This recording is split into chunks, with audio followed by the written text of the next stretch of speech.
Graça e paz. Amém? Para mim essa é a melhor saudação, porque ela é mais completa, né? Ela fala que a graça e a paz e a palavra de nosso Senhor Salvador Jesus Cristo estejam convosco até a consumação dos séculos. Olha que saudação maravilhosa. E aí eu viro para você e falo, graça e paz. Eu estou dizendo tudo isso daí. Estou dizendo tudo isso daí. Amém? E eu queria começar com vocês falando o seguinte: o que não é graça? Porque para nós termos uma definição correta do que é importante saber o que não é. E recentemente, irmãos, eu tenho percebido, só um preâmbulozinho rápido, eu sou de apologética. Quando eu falo apologética, quem sabe o que é? Levanta a mão. Não, um lá, glória a Deus. 2, são poucos. Apologética, sabe aqueles crentes chatos que botam nos canal de YouTube lá, bota assim, e aí, Jesus já voltou ou não? Aí tem um que defende, outro que ataca, né? Um que fala assim, a graça é graça ou é hipergraça? Aí bota um do lado, outro do outro. Eu sou desses que estudam temas e vai à raiz desse tema e analiso as heresias. Por mais de 20 anos me dediquei a isso e por 4 anos eu pastoreei uma igreja que era essencialmente apologética. Toda quarta-feira a gente tinha uma reunião que era só para discutir seitas, heresias e erros doutrinários. Né? A gente tinha estudos sobre isso. Então, quando falou assim, olha, tem 5 aulas e aí nós vamos distribuir, eu falei, eu quero graça. Por que eu manjo muito de graça? Não, eu manjo muito do que não é graça. Tem muita abobrinha por aí, meus irmãos. Não é pouca não, é muita abobrinha. E aí é importante nós entendermos o que não é, para nós podermos, então, estabelecermos o que é e abundarmos na graça, tá bom? Então, ultimamente, por exemplo, e aí um ponto bastante interessante. Nesses meus mais 20 anos de apologéticas, a gente analisou, com certeza, muitas denominações e erros doutrinários.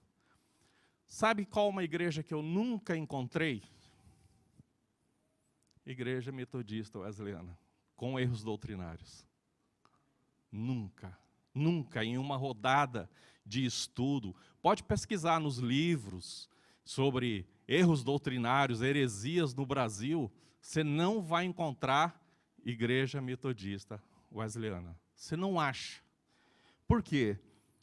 Porque há seriedade no púlpito, há seriedade doutrinária, há todo um embasamento para se pregar, o que não pregar. Há toda uma escola de seriedade. E eu fui colocado aqui como líder de evangelismo, e uma das coisas que eu falei como propósito, vou observar um tempo. Porque eu sou muito novo na igreja local e queria observar um pouco mais. E o segundo é que eu percebi, irmãos, que os membros da Igreja Metodista Wesleyana não têm noção da pérola que eles são, porque a igreja é vocês. Vocês não têm noção muito exata da bênção que é ser membro dessa igreja. E uma das primeiras coisas que eu fiz, e agora vai sair uma nova rodada, foi esse logotipo aqui, que acho que alguém, logotipo não, adesivo, né? Que alguns de vocês têm, mas eu e o pastor Silmar e o Felipe estamos trabalhando numa nova rodada, porque eu gostaria muito, irmão, que você tivesse orgulho de pertencer a essa igreja. Orgulho, não o orgulho mundano, não aquele orgulho que ofende, que magoa, mas eu falo assim, não, eu ando com gente séria, eu sou gente séria, eu frequento uma igreja séria, vem conhecer. Sabe isso? Primeiro, antes de eu ir buscar lá fora pessoas para trazer para cá, eu preciso que você tenha plena certeza de que você está num bom lugar. Porque se eu estou num bom lugar, eu tenho certeza de que estou sendo bem cuidado, bem tratado, e as coisas de Deus são levadas com seriedade, qual a primeira coisa que eu faço naturalmente? Convido outras pessoas. Eu convido. Irmãos, tem muita bagunça por aí. Convide.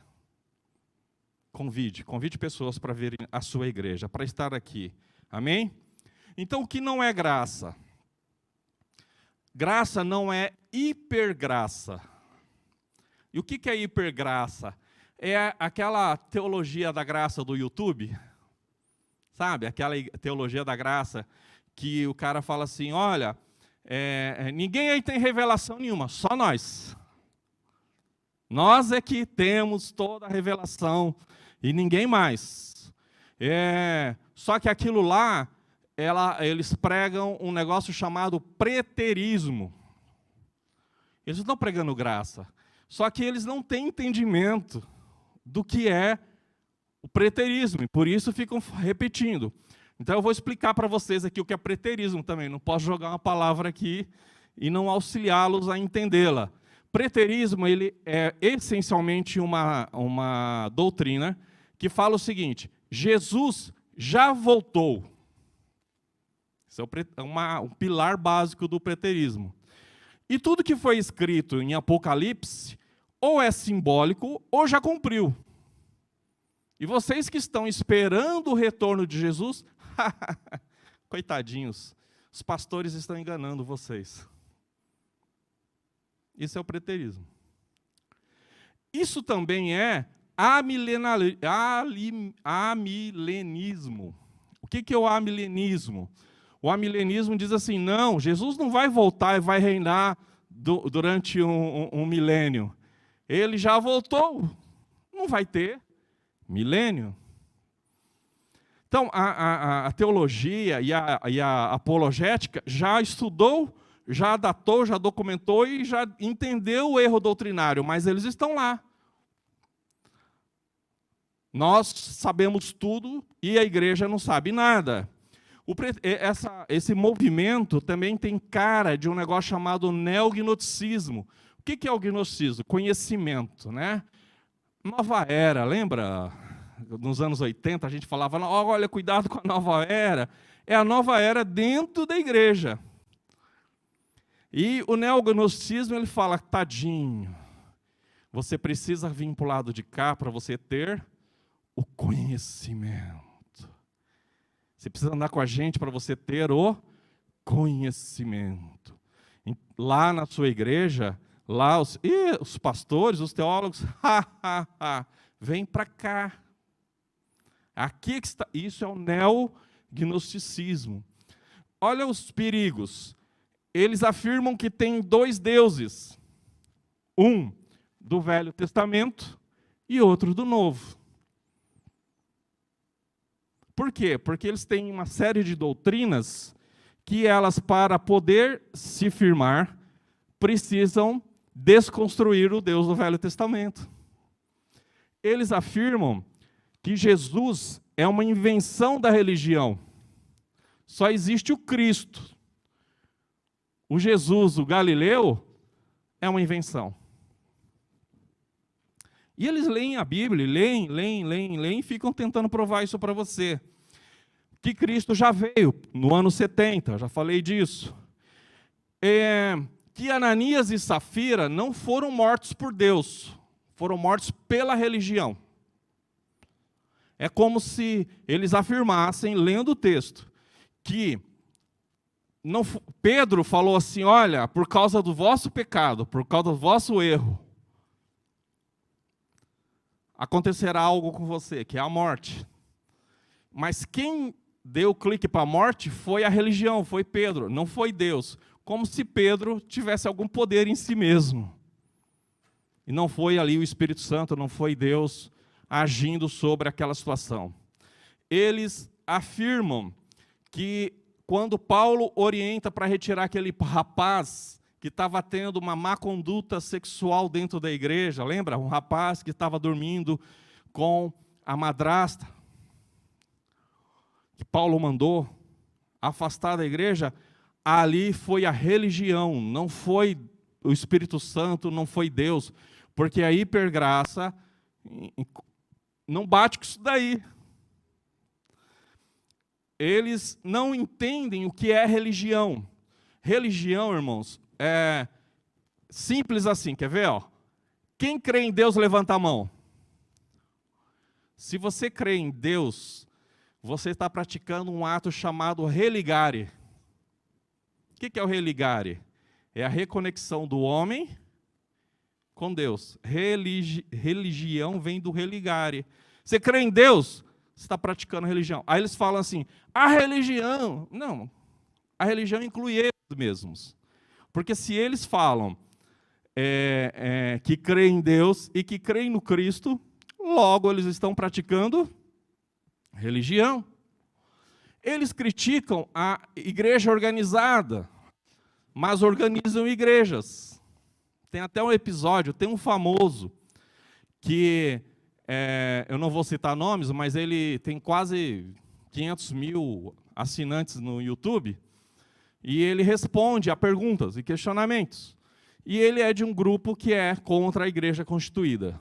E tem livros, e bate forte. Só que eu fui estudando, fui entrando, e fui conversando, e fui pá, e eis que eles alugam eles são contra a igreja organizada, mas eles têm congressos. Então, quando eles vão fazer esses congressos, o que eles têm que fazer? Uma cotização para poder pagar o salão, para organizar-se. Outra coisa, o canal dele com 400 mil usuários é monetizado. E ele cobra pelas palestras, ele cobra pelos eventos. E eu peguei e falei assim, cara, eu gosto muito de você, tenho aprendido muito com você, a gente tem estudado junto muita coisa, só que eu vejo aí uma enorme hipocrisia. Aí ele falou, por quê? Eu respondi tudo isso. Olha, você fala mal... Obrigado. Você fala mal... até acendeu a luz aqui. Você fala mal da igreja organizada, mas tem uma instituição para te amparar. Você fala que a igreja organizada ela existe apenas para pegar dinheiro das pessoas, etc. Mas quando você precisa fazer um evento, você aluga um local e você pega dinheiro das pessoas para poder pagar o local.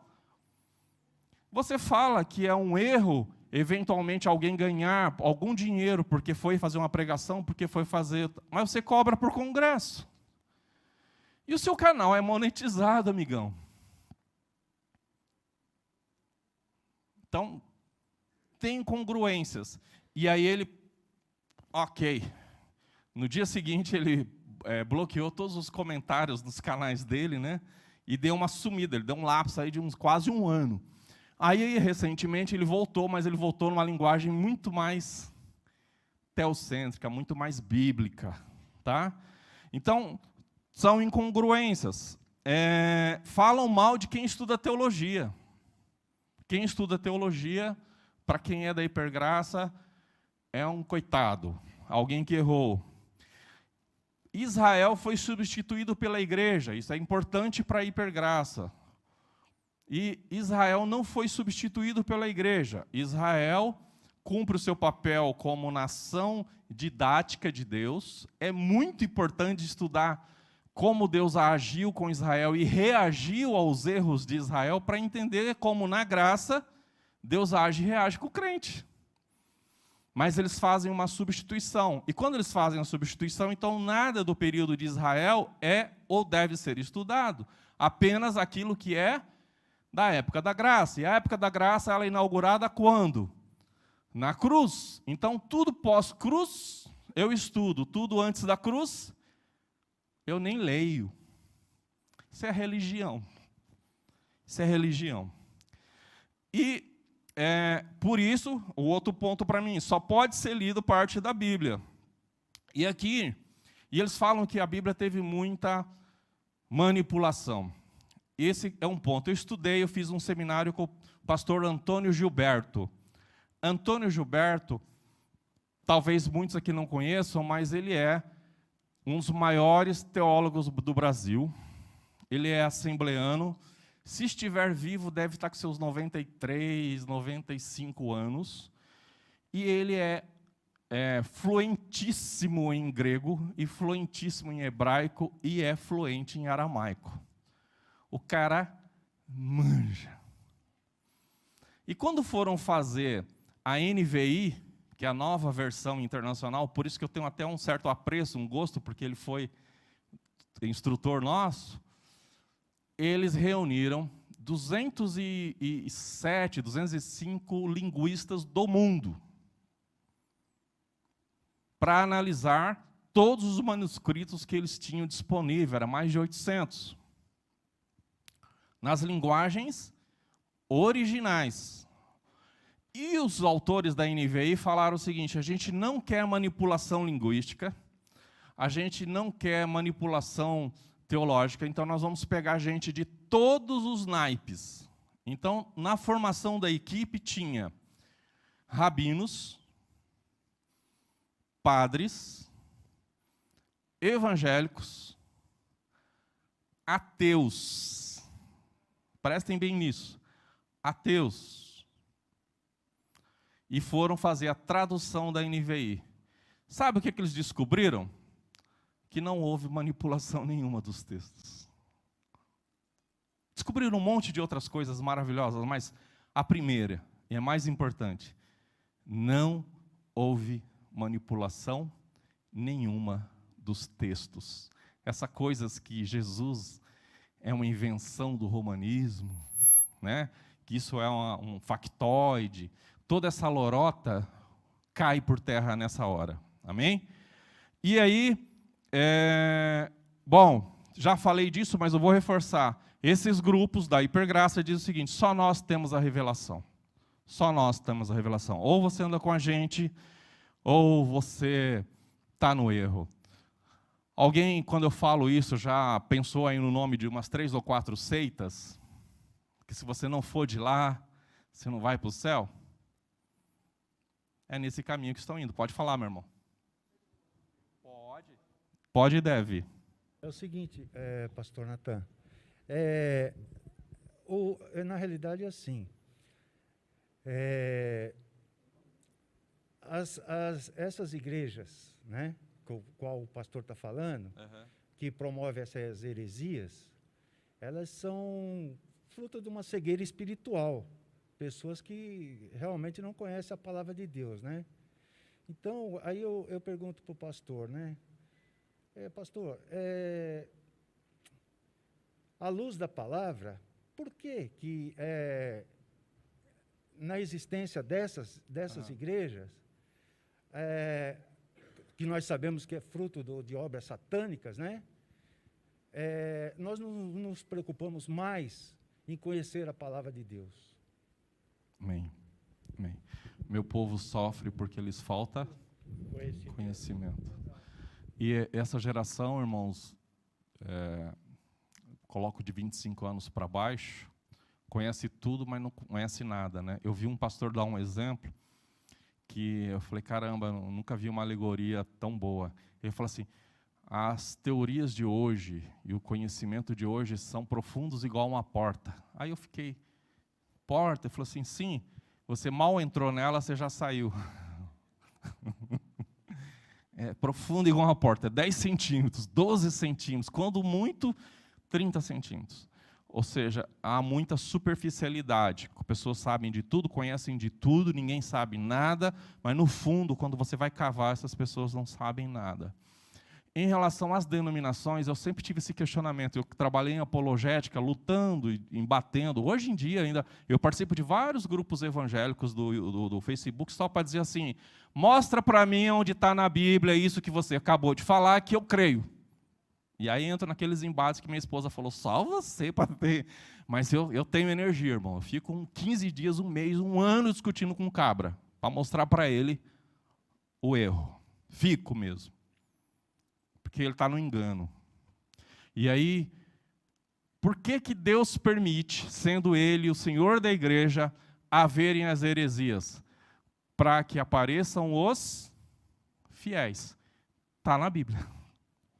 Haverão dissensões entre vós, para que apareçam os fiéis. O joio e o trigo andarão juntos. Só no fim é que eu vou colher um e lançar o outro ao fogo. Então, o que nós temos buscado aqui, e nós vamos aprender isso, é nós sermos trigo e não o joio. Amém? Muito apropriado, irmão. Obrigado. Quem quiser fazer alguma pergunta, pode ficar à vontade. E um assunto que está muito agora, irmãos, que é importantíssimo falar com vocês, que é a heresia do nome. Você ouviu falar? Yehua.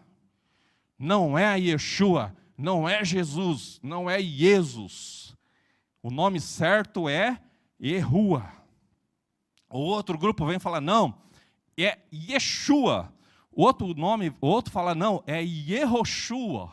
Aí aqui vai ter eu vou falar um pouquinho sobre isso. Cara, quanta bobagem. Mas tem uma coisa que é muito importante que vocês saibam. Sabe de onde vem esse nome Yehu, Yehua? Eu estudo com rabinos, eu estudo com judeus mesmo, assim, que me aceitam porque eu sou cristão, porque eu sou aquele cristão que entra, o mudo sai calado. Porque se eu falar assim, Jesus, os caras, sai! Eu estudo com esses caras. E vocês sabiam, isso que eu vou afirmar é extra-bíblico, portanto, se alguém contestar, eu vou dizer, irmão, biblicamente eu não posso provar.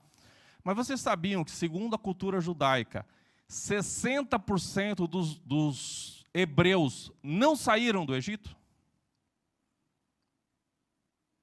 Eu vou repetir. Eles não têm dúvida sobre isso. 60% da população hebraica, quando Deus usou eles para fazer aquelas 10 maravilhas, eles viram o Mar Morto se abrir, eles viram tudo, mas eles escolheram ficar no Egito? Essa é uma informação chocante. Existia uma colônia judaica ou hebraica no Egito.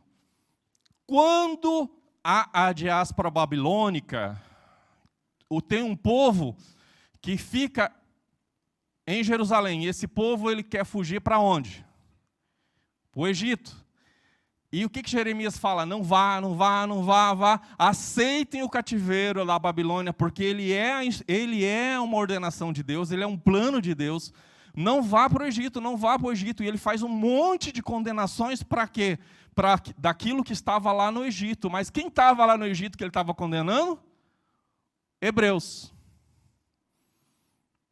Heréticos. Mas um grupo de judeus, na época da Babilônia, vai para o Egito. Vai para lá. E esse grupo, estando lá, desenvolveu suas heresias. Sabe quais delas nós estamos pegando e trazendo para cá agora? Yehu, Yehuá. Precisa tomar cuidado. Por isso que tem que ter teologia. Por isso que tem que ter. Não, mas se você não falar... Não, besteira. Tá bom? 2 pontinhos muito rápidos. Em 15 minutos, acho que eu fecho o resto. É a teologia inclusivista. Isso é hipergraça. Isso não é graça. Inclusivista. Vem do jeito que você está e fique do jeito que você está. Deus te ama. Ele matou o filho dele por causa de você. Continue como você está. Deus te ama. Deus perdoou tudo. Deus continuará perdoando. Venha e não mude. Isso é hipergraça. Isso é antibíblico. E por fim, o Evangelho do Reino. Tem um candidato a presidente agora, que é um youtuber, não vou citar nomes, e ele é pregador do Evangelho do Reino. É essencialmente assim, veja bem, Jesus já veio, portanto o reino milenar já foi implantado, portanto você já reina. Por que você está pobre? Esse câncer aí, meu amigo, é seu. Se você se livra dele. Dificuldade financeira, você está passando porque você quer. Isso é o evangelho do reino. Isso é hipergraça. Isso é antibíblico. Amém? Tudo isso não é graça. Tá bom? Eu já expliquei para vocês claramente o que não é graça. E aí, como é que eu poderia explicar graça? Tem um PowerPoint, eu vou seguir ele. Mas como é que eu poderia explicar graça, então? No meu vislumbre lá, eu vi pastor Daniel e pastor Vinícius, eu usando-os como alegoria. Aí pastor Daniel não tinha chegado ainda, mas chegou. Então, faz favor, aqui pastor Vinícius e pastor Daniel, vou usá-los como alegoria, para vocês entenderem a diferença, tá bom? Por favor. Vou dizer, por ele ser um pouco mais atemporado, ele é a lei, ele é um pouco mais antigo, tá vendo? E ele é a graça. Paulo fala o seguinte, que a lei foi um aio, né, um tutor para me ensinar, certo? Então, um aio, o tutor. Antigamente tinha muito tutor. O Gabriel, meu filho, por exemplo, tinha um problema enorme com matemática, a gente não conseguia entender. A Patrícia contratou na sexta série? Sétima? Sexta série, a Patrícia contratou. A gente falou, nosso filho não é ruim em matemática, ele é péssimo. Não vai estudar, tem alguma dislexia, alguma coisa. Veio uma amiga da Patrícia do banco, falando, eu sou professora de matemática, eu vou resolver isso na vida do seu filho. E ela foi o aio, ou a aia, né, que é a palavra correta, do nosso filho, por quê? Uns 4, 6 meses? Por aí, né? Ela vinha, ficava sozinha com ele no quarto, sentada com ele no quarto, e criou uma metodologia, né? A gente ficava passando lá, meu Deus, parece 2 crianças brincando, você tem certeza que ela está ensinando? Cara, meu filho terminou, fez faculdade, fez 2 faculdades, ele tirava 9,5, 9,7. Meu filho ficava bravo com 9,4, 9,3 em matemática o resto da vida. Porque aquela aia, aquela tutora, ensinou ele um método de como fazer exercício de matemática. Deu um clique. Qual o papel da lei? Me mostrar o pecado, me orientar sobre que, né, é pecado que não agrada a Deus. Esse é o papel da lei. A lei pode me salvar da consequência do pecado? Não. Aí o que a lei estabeleceu? Deus estabeleceu. A lei determina o que é pecado, e como a lei não pode fazer nada para você em relação a te livrar da consequência do pecado, haverão sacrifícios. Morria uma rolinha, um pombinho, um carneiro pelo povo, até um boi, dependendo do tamanho do pecado. Tinha um regramento para redenção, certo? Então, o cumprimento da lei, o que era? Eu, para cumprir a lei, era entender através da lei que eu estava em pecado, e então eu cumpria a lei. Como? Através de um sacrifício. Bom, e havia uma profecia que viria a graça. A graça é Cristo. Amém? E Jesus fala assim, eu não vim abrogar, eu não vim destruir, eu não vim acabar com a lei. Eu vim cumprir.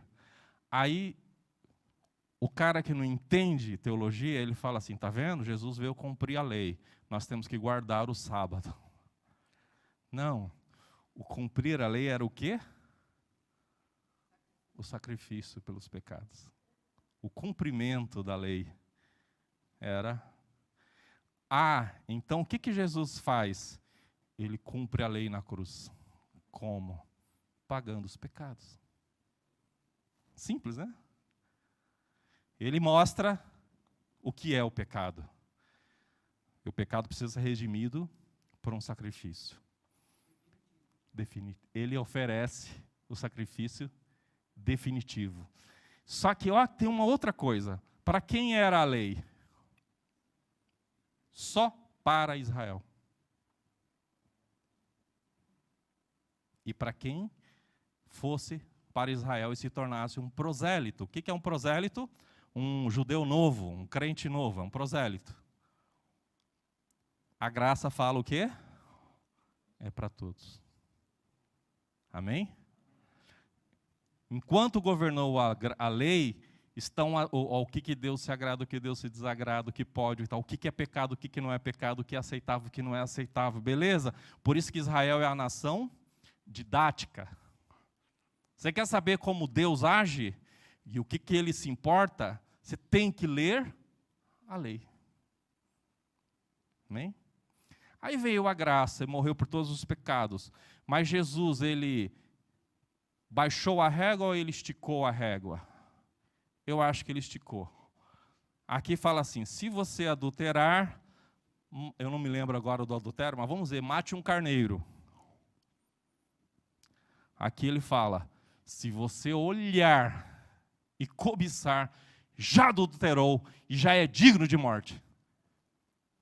A graça diz para você, vem do jeito que você está, ou fala, meu amigo, aqui o pau vai comer e vai comer mais em cima ainda.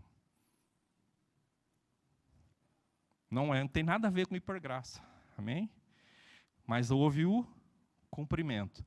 Aí tem uma coisa, enquanto a lei impera, quando eu peco, eu tenho um acusador, e eu preciso redimir através do sangue de alguém, certo? Que é Satanás está me acusando. Amém? Então, aquele que vive sobre a lei, ele presta contas a Satanás, ao acusador. E quem vem e assume para si a graça, está prestando contas a partir de agora para quem? Para Jesus. Pode perguntar, meu irmão. Pode.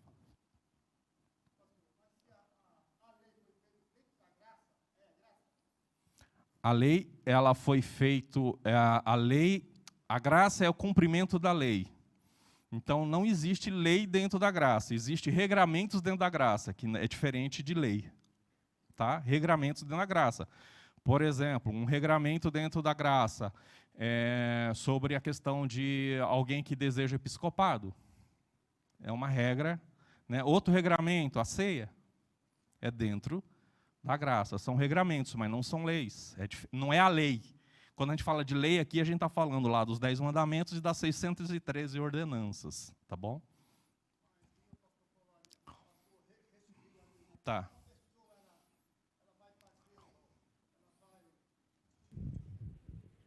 Se a pessoa ela vai fazer uma prova, vai fazer um exame, vai fazer qualquer coisinha, né? Então ali ela está dentro da graça. Ela passou, ela fala graças que eu passei. Aí ele está dando graças, é gratidão, não é a graça do que eu estou falando. A graça de gratidão é outra coisa. Dou graças a Deus, ou seja, agradeço a Deus. Não é a graça de Cristo, é outra coisa, tá bom? Bom, o que muda? E esse clique é muito importante, porque foi o que mudou a minha relação com Deus. Antes, eu pecava e eu tinha contas a prestar com o meu acusador. Agora, eu não sou livre do pecado, eu ainda erro. Provavelmente errei hoje de manhã vindo para cá. Eu tinha um abençoado que, ao invés de acelerar, dava ré e eu estava atrasado. Só que a diferença é que quando eu for colocar meu joelho no chão e eu for orar, não falo com o meu acusador. Eu falo com o meu defensor, com o meu advogado, com o meu redentor. Amém? Essa é a poderosa diferença da graça. Você presta contas para Jesus. Deus abençoe, meus irmãos. Desculpe, viu? Entendido? Essa é a diferença. Se eu parar por aqui e você sair daqui, a partir de agora, só falando assim, errei. Satanás, não tenho nada contigo. Tenho nada contigo. Jesus, me perdoa. Jesus, me perdoa. Eu te amo. Me envergonho do meu erro. Me envergonho porque eu senti agora, com o meu erro, que fui eu, aquela chicotada a mais que poderia ter sido evitada, fui eu. Com o meu pecado de agora. Me perdoa. Deu para entender? Não tem hiper-perdão. Tem consciência do perdão. É diferente. Amém? Então, rapidinho agora, e eu tenho mais aí 5 minutos que eu disse que usaria. O pastor já falou sobre... E aí, eu consigo aqui?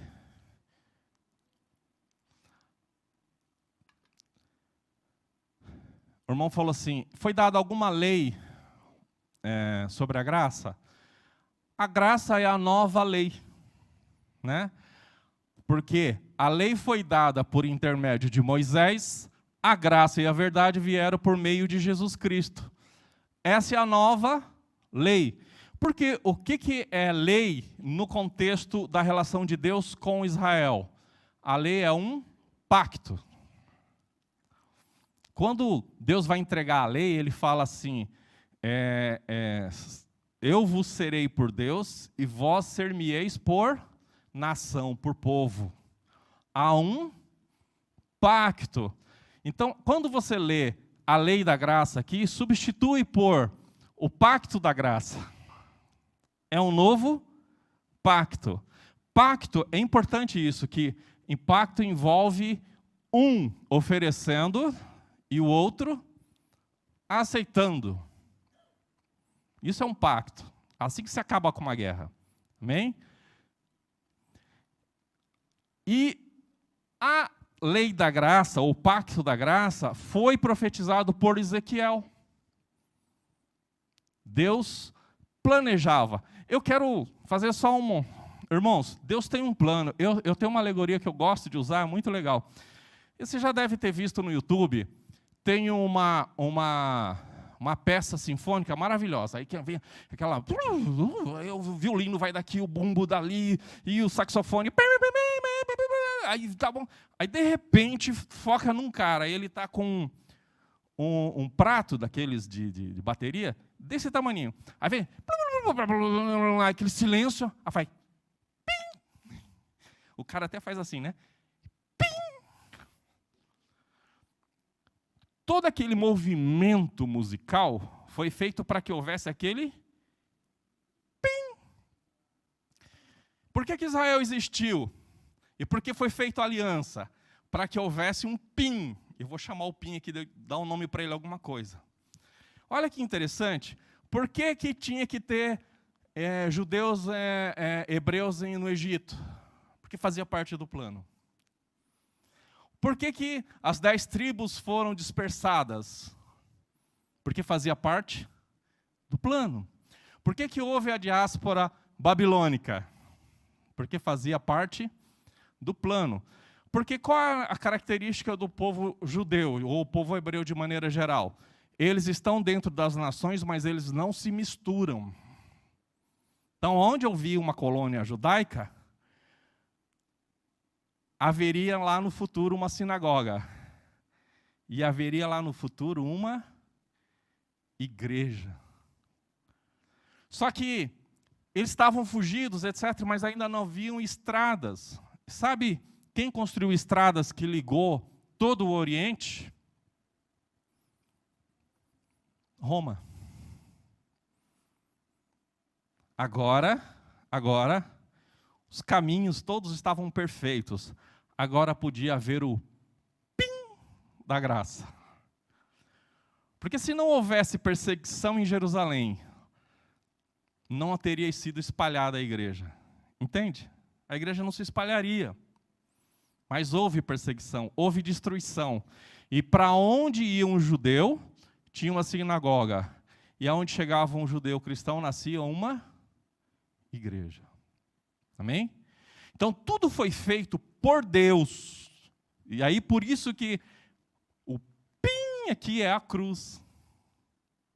Tudo é feito, tudo é desenhado, tudo é planejado para que quando houvesse o pim da graça, puf, aí toda a infraestrutura para a graça ser pregada, a evangelização das nações estava pronta. Amém? Então, quando a gente fala dessa profecia, toda vez que Deus vai fazer um cumprimento de profecia, tem uma coisa que ele mede, que é a medida do pecado das nações. Eu sei que eu estou indo muito profundo, mas isso é importante. E aí, quando chega a medida do pecado das nações, ele muda os pactos, ele muda as nações, ele muda os governos, ele muda... Então, tinha também um cumprimento de medida de pecado. Porque aonde superabundou o pecado, superabundou a graça. Então, chegou aquele time, era o momento do pim da cruz. E era o cumprimento dessa profecia. Amém? Mas ela tinha sido feita, 300 e não sei quantos anos antes. E estava dizendo o seguinte, que lhes darei um novo coração e porei em vocês um espírito novo. Né? E quando Jesus vai conversar lá com a mulher samaritana, ele fala, Deus está à procura de verdadeiros adoradores, que o adorem em espírito e em verdade. O que ele estava falando? Vai começar a época da graça. Vai começar. Deus está em busca desses. Amém? Próximo. Então, continuando esse tema e concluindo ele, né? Porque Deus amou o mundo tanto, que deu o seu único Filho, para que todo aquele que nele crer não morra, mas tenha a vida eterna. Cumprimento de Ezequiel. E o Verbo se fez carne e habitou entre nós, cheio de graça, de verdade, vimos a sua glória. Glória como do unigênito do Pai. Próximo, por gentileza. Tudo isso é cumprimento de Israel. Eu dei uma pincelada lá atrás, vou dar uma pincelada rápida aqui. Jesus significa Jeová salva. Essa é uma tradução. Eu coloquei outras aí que não estavam na lição, porque é importante por causa daquilo que eu falei, da questão do nome, né? Se você for com judeus, você não vai... judeu não vai falar Yeshua. Ele vai falar Yehoshua. Yehoshua. O nome de Jesus, na verdade, era Josué. Tá bom? A grafia, a maneira de se escrever, era Josué. Em hebraico, em aramaico, Yeshua. Mas o judeu, ele não fala Yeshua, ele fala Yehoshua. Yehoshua. Tá? É a mesma grafia que Josué do Velho Testamento. Jesus, em português, ele veio do latim Jesus. Jesus. Que é o mesmo nome, Josué, transliterado. A tradução mais aceita do nome Yehoshua, é Deus é a salvação. Ou Yahvé é minha salvação. E aí eu coloquei aqui as maneiras corretas de se ler, para você ver que não tem maneiras corretas. Pode ser Yahvé, pode ser Javé, ou pode ser Jeová. Depende da raiz de tradução que você está pegando. Pastor, e essa confusão do tetragrama? Então, os judeus dizem que o nome de Deus, ele é uma frase de 72 consoantes. Nessa frase de 72 consoantes estão todas as manifestações de Deus. Eu sou o que sou, que para nós em português foi traduzido como eu sou, o eu sou, que quer dizer o seguinte, é uma manifestação de Deus, que quer dizer aquele que por si só existe, aquele que por si só cria, faz. É só uma parte do nome de Deus. E eles acham isso aqui em pecado pronunciar. E aí foram criando maneiras de se pronunciar. Entre elas aqui, por exemplo, em muitos lugares está Adonai, em outros lugares está, que foi traduzido em muitos lugares como Senhor. Tá bom? Então, isso é parte do nome de Deus? Sim. É parte do nome de Deus? Sim, em hebraico. E não deixem se convencer por quem disser o contrário, tá bom? Próximo. E aí Paulo, que foi o pregador máximo da graça, ele fala, a minha graça te basta. Foi uma conversa dele com Deus. Porque o poder se aperfeiçoa na fraqueza. que Paulo estava orando? Uns dizem que ele estava orando por causa de cegueira, outros dizem que era por causa de ego, outros dizem que ele tinha sei lá, uma dor crônica. Não importa muito, ele tinha um mal que o atormentava. Ele pede para Deus curar, Deus fala assim, a minha graça... Está com prova? Está difícil a vida? A minha graça te basta. É difícil, né? Estou sofrendo. Senhor, está uma dor aqui, eu não aguento, eu não sei o que vai acontecer. A minha graça te basta. Sabe, muitos de nós, muitas vezes, vamos receber essa resposta de Deus. E tudo bem. Porque você não está na hipergraça, você está na graça. Próximo. Então, irmãos, a graça nos torna mais operantes, isso é muito legal. Quem recebe a graça transborda em gratidão, amor e serviço a Deus, que é uma das raízes do porquê que nós estamos fazendo esse curso, esses treinamentos. Estamos pegando gente antiga, gente que está chegando agora e falando, olha, nós precisamos transbordar o amor de Deus. Amém? Nós fazemos muito um exercício, eu sei que tem gente que é mais reservado, não gosta do que eu vou fazer agora, mas vira só para a pessoa do seu lado aí e fala assim, por causa de Jesus, eu amo você. Amém? Eu não amo você porque você presta, é porque eu não presto e Ele me ama. Então, por causa de Jesus, eu amo você. Independe do que você fizer comigo, independe se você fizer bom ou errado, certo ou errado, porque Ele não amou você assim? Então, por causa de Jesus, eu amo você. Amém? Você é amado por Deus dessa forma, porque, a Deus sobre todas as coisas e ao próximo tem que ser, e é difícil, é a parte mais difícil. Às vezes a gente não consegue amar o próximo que está dentro de casa com a gente, casado com a gente. Imagina o próximo da rua. Não é fácil, mas a graça nos impele a isso. Próximo. E aí, a graça operante em nós. Olha que declaração de Paulo maravilhosa. Porque pela graça sois salvos mediante a fé. E isso, a salvação, não vem de vós, é dom de Deus, para que ninguém se glorie. Pois somos feitura dele, criados em Jesus Cristo para as boas obras, as quais Deus de antemão preparou para que andássemos nelas. Amém? Próximo, eu acho que já é o último. O cristão maduro, irmão, anula a ideia de que ele merece algo para si. Deus tem que. Isso é muito importante. Deus não tem que nada. Então, o cristão maduro anula a ideia de que merece alguma coisa. Quando alguém lhe diz, você merece isso ou aquilo, ele simplesmente responde, a única coisa que eu merecia era a cruz, mas a Jesus a levou sobre si. A humildade e a gratidão são as marcas de quem recebeu a graça de Deus pela fé em Cristo Jesus. Sobreveio a lei para que avultasse a ofensa, aquela alegoria que eu fiz, mas onde abundou o pecado, superabundou a graça. Amém? Nós, crentes maduros, eu tenho um pastor amigo meu que ele sofre com uma dor de coluna terrível, não consegue fazer cirurgia, vive com aquelas, né? E você olha para a cara dele, ele está assim, andando assim. O rosto dele exprime dor. Aí eu chego, pastor Moisés, a gente tem uma coisa de crente bobo, né? Chega, o cara está gemendo, você fala, graças a paz, meu irmão, tudo bem? Tudo bem, pastor. Eu mereci o inferno e vou para o céu. Amém? Isso é a consciência da graça. Acho que é o último agora?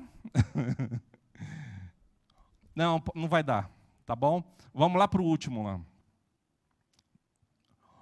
A conclusão, né?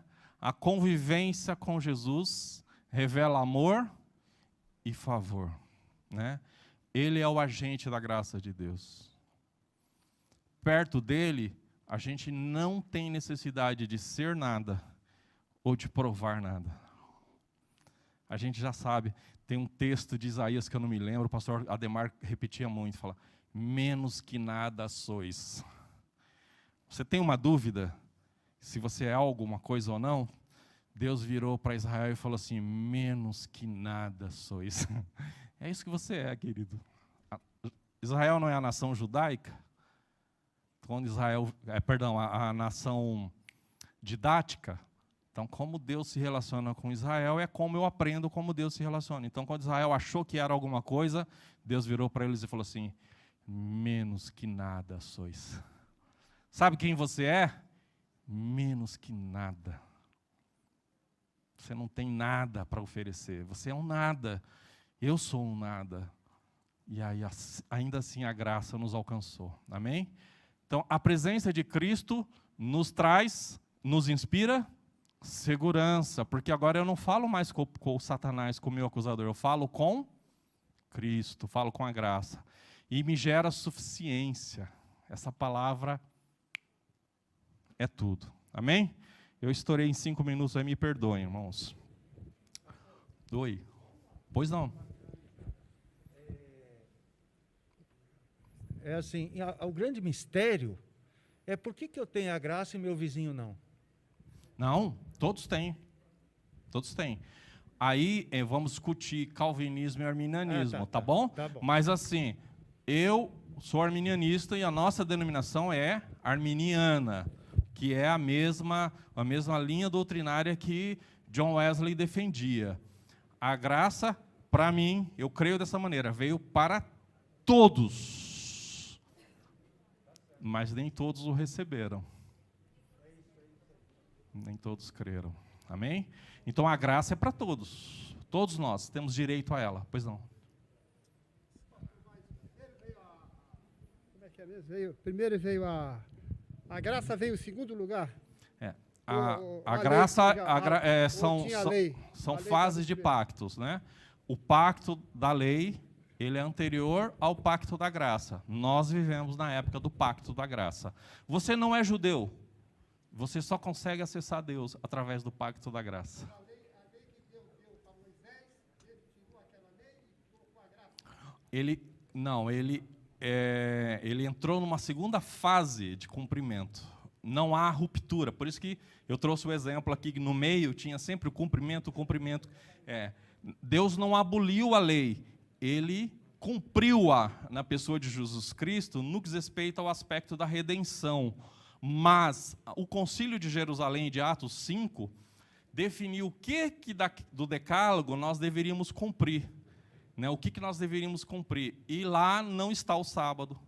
Lá não está algumas coisas, tá bom? Tem pessoas que falam que a lei que Deus deu para Moisés, aquela lei não valeu. Ele tirou a lei de Moisés e colocou a graça. Não, é uma sequência. Imagina como um plano sequencial, um plano evolutivo. Não de ruptura, mas de evolução. Tá bom?